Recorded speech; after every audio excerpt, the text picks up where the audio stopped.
Welcome back guys to my channel, and this is Xing. Meron tayong i-unbox na na kit. This is the Xing Infinite Justice bright color. Hindi siya deactivate. This is the red one. So let's check the content inside the box. Lumabas agad yung tali ay yung wire.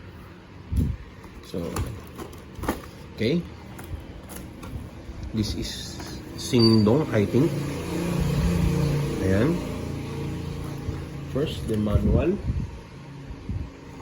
So this is the Hgce.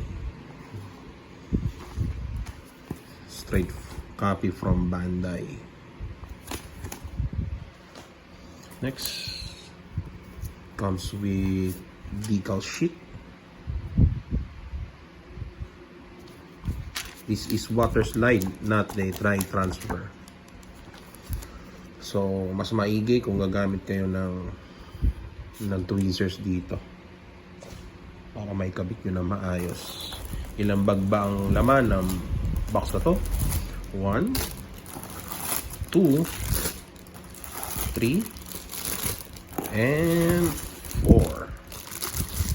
So punta na tayo sa mga runners.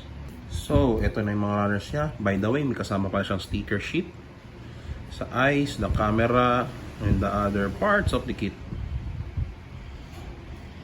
So punta tayo sa runner. So this is the first runner.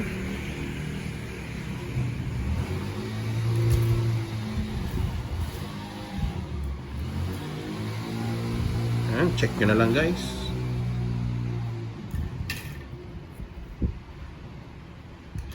Medyo marami siyang parts. Yung pagkapula niya malapit sa kulay ng Savior.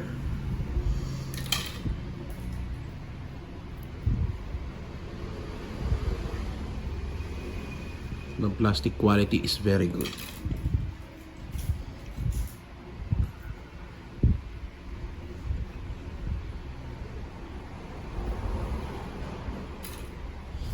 The plastic quality is very good. Sa nakikita ko as of now, wala pa ako nakikitang polycaps. Marami siyang runner guys.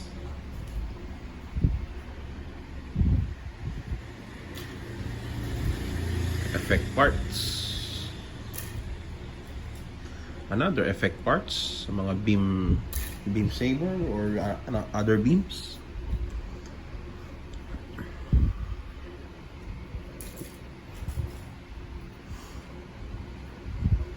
Joint parts.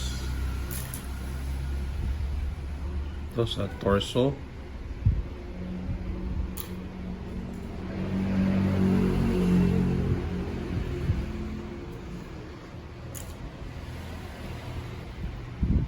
This is the last runner. There you have it guys, my quick unboxing in this Xing Infinite Justice. So hintayin nyo review natin dito. Sa mga bagong subscribers, maraming salamat po at nag-subscribe kayo sa aking channel. See you on my next episode. This is Xing.